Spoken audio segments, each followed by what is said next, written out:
ความหลัง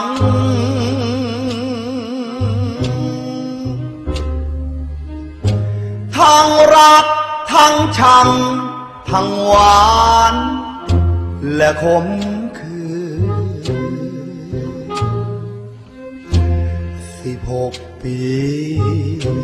เหมือน16 วัน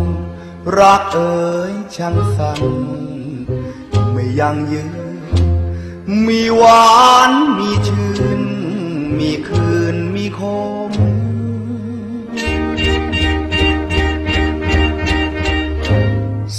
16 ปีที่เธอและฉัน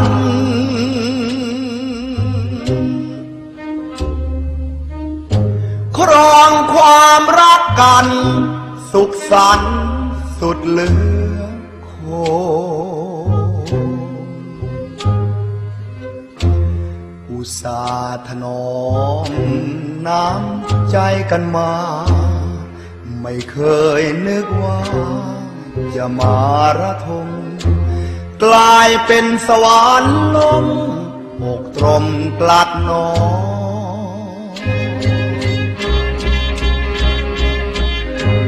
ไปดีเถิดนะพี่ขออวยพรให้เจ้าไปดีลืม16 ปีเสียเถิดนะน้อง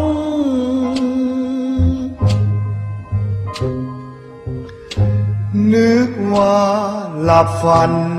ชั่วพลันเราตื่นลืมคืนเราสองที่ครองความรักกันมาถึง16 ปี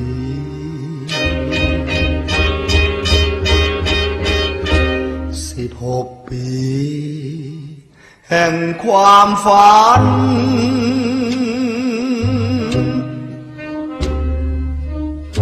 ทั้งเธอและฉันจบเกมรักกันเพียงนี้